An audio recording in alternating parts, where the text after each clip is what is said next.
Cold start in Arkansas. 40 degrees.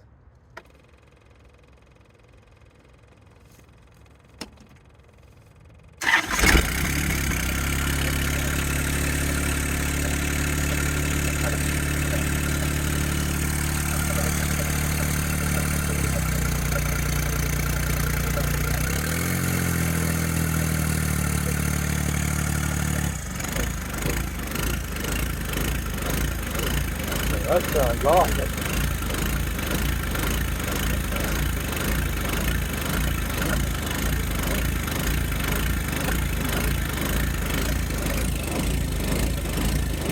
It won't do that whenever it warms up.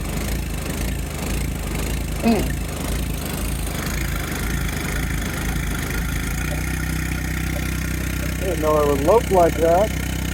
That sounds cool.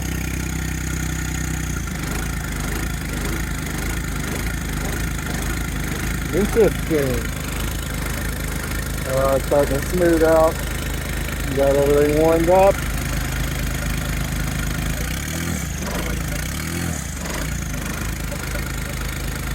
Here's the turbo.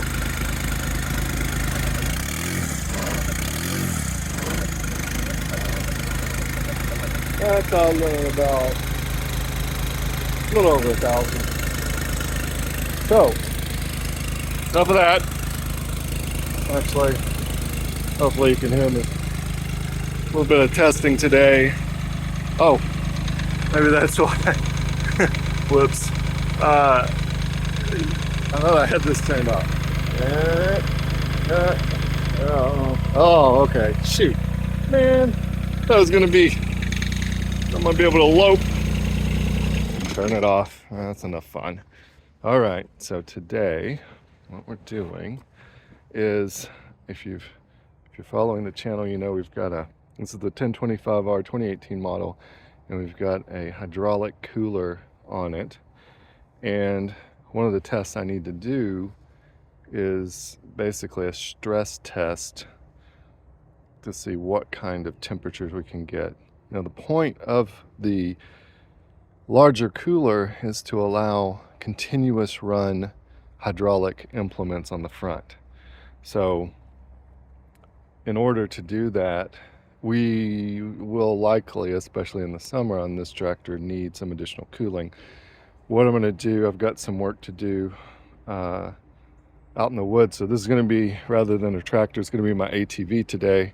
But I'm going to run it with this apparatus I've built with a basically a restrictor here, inline restrictor. I can turn up the pressure, and I'm going to simulate running constant at 2,500 psi, which in this case, the way I'm doing it, it's not going to be doing work. So we're going to be producing heat here, and it'll be very similar to if you were to set your pressure relief valve at 2,500 and you were just to run over it constantly. So that's what we're going to do in order to see how hot we can create, or how hot we can get the oil. Now, if this gets too hot, that's not a failed test, because when you're actually using the implements on the front of the tractor, you may be creating 2,500 psi, but when you're doing work, you're not creating heat. It's when you're not doing work.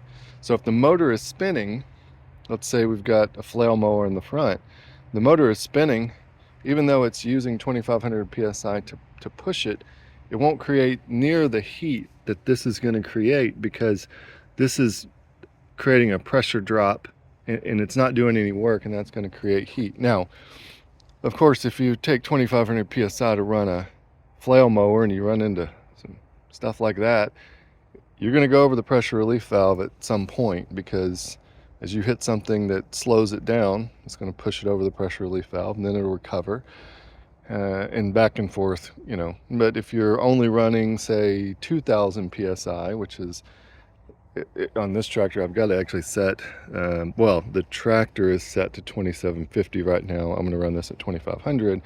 But if you need 2,000 psi to turn the flail mower in whatever load that you're running, then you've got 500 psi to work with. It'll go up to say 2500, and if that doesn't push you over the pressure relief valve, you're not going to create any more heat.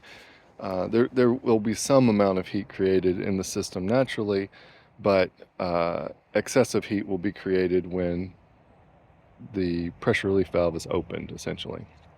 So that's what I'm going to do today, and this is the start of it. Let me go ahead and start her up. Really wished it would lope like it did, but I think that loping had to do with the fact that I had this cranked up. So I'm going to crank. Now this will change with speed, but I'm going to put it up here. Yeah, you can hear it pull down.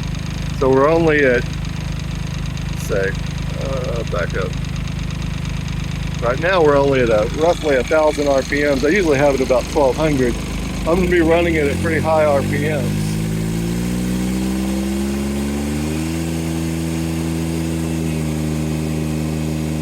We're running about 3.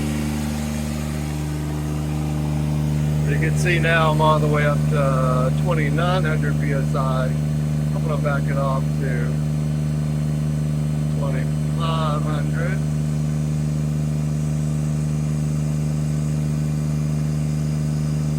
Leave it at that. Back that up. And let's see what we do.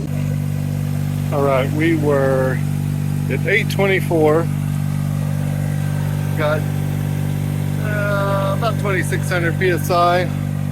Constant squeeze.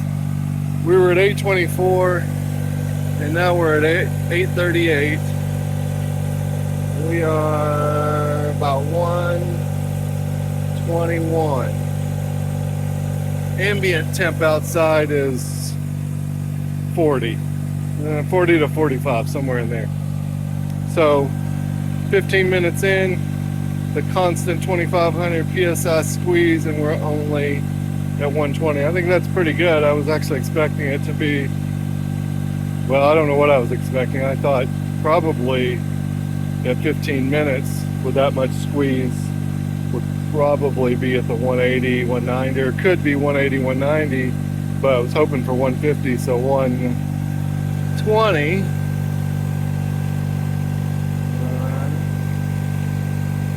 About 120. Feeling pretty good about that, so we'll keep it running. Actually backed it down to 2,000 RPMs. Since we've got this squeeze on here, I don't think the other pieces matter as much at this moment. I'll do an additional test, but it was just too loud, honestly, and if it failed at 2,000, there was no point in doing it at 3,000. So looks like it's doing good at 2,000. Check in another 10 or 15 minutes. It is now 8:54, 30 minutes in.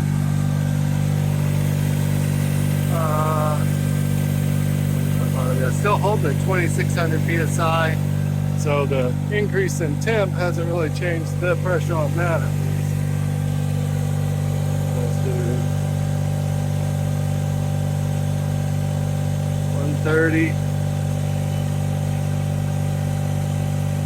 128, 30.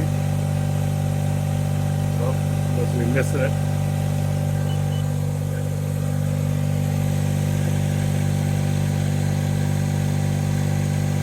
Oh, sorry.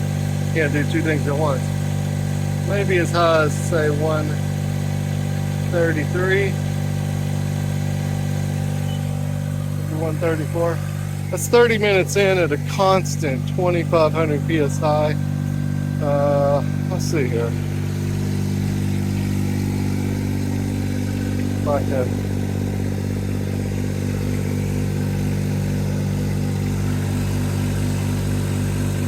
Whoop.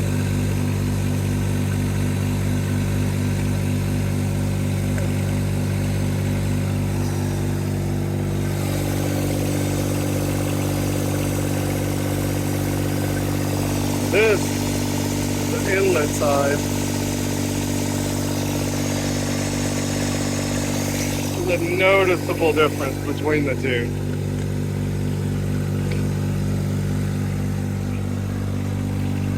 It's doing the job. I'm actually pleasantly surprised. I don't think it needs to do this good, if I'm honest.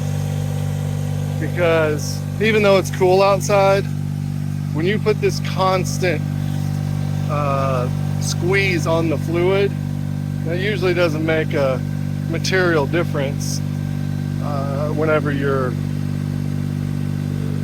on your fluid temp. It's not the same as if, you know, how the ambient temp might affect just normal running. Not that it doesn't affect it, I'm just saying I don't think it's as much. So I'm gonna give it another 15 minutes and let's see how hot we actually get. 15 minutes in, I was out playing and I didn't get back for my 15-minute check-in. Oh, there.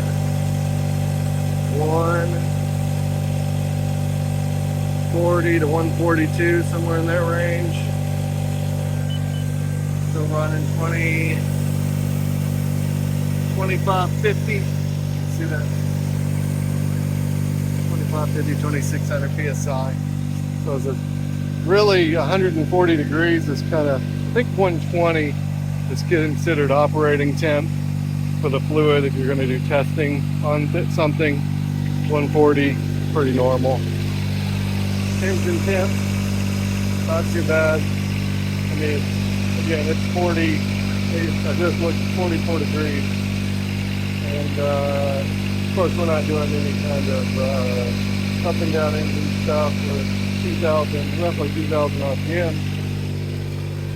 So we're 1 hour in.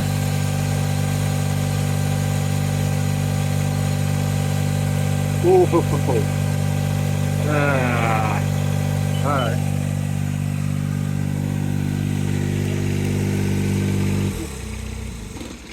Messed up my test, so not exactly. I kind of had an idea.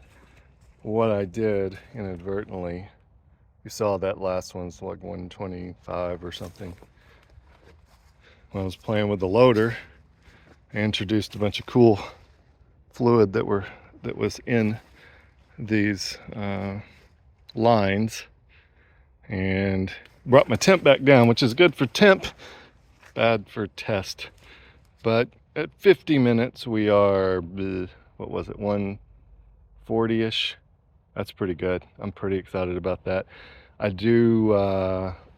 have implements on the way coming sometime later this month likely. But I have a homemade bush hog that I'm gonna get going again so that we can start running it through the third function. Now, one thing I'll pull this off at some point and I'll show it.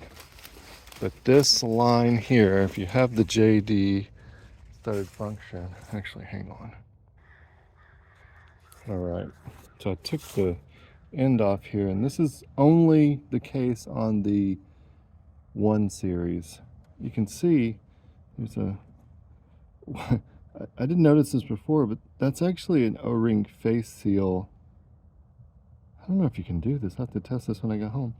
You can see there's a cutout for a face seal, but it's got a boss on it. But that said, maybe that's not for the O-ring that goes on the face. But see how that's squeezed down to a, I don't know if it's an eighth, but it's definitely a quarter or less. So that is going to be one of the challenges if you use the single John Deere third function, is if you've bought these lines, which I have lines that I'm working on. I actually had some built and they weren't exactly right, so I kind of abandoned them. But now that we have implements coming, I'll have to reinvigorate that and get these lines, these hard lines for the front here that go essentially to here. These have this restriction on them. Now I just put this third function with the hard lines on my 2038. It doesn't have the restriction, so we don't have to worry about that. But if you think about it on the 1 series, we're going to push fluid through 1/4 inch quick couplers here, up to, you know, and you've got 3/8 lines, which is totally fine, and then you're going to squeeze it through this little tiny hole, which may not be a material difference since it's got to go through another set of quick couplers here that you would connect to. So with the cooler, might be okay. I think I would rather make these, at least the ends of this, bigger and potentially increase these quick couplers to 3/8 minimum, as well as the ones down there. At least, again, that's John Deere third function. Still applies to other third functions, which some may already have 3/8 or bigger, just depending on what you ended up with. So I mentioned in my newsletter, I will have a third function coming out, and it will have at least 3/8 couplers on it, which should be enough for pretty much anything that we do. I know that 1/2 inch are more common, but 1/2 inch are a whole lot bigger. So if that makes sense, then maybe, but most likely I'm going to go with 3/8. We'll see. But that's it for today. Hydraulic testing. I've done some limited hydraulic testing, but this is probably the biggest one I've done so far. Passed with flying colors, so I'm excited about that. And more to come. I'm going to be using this tractor. It's got the turbo on right now. I'm finalizing that.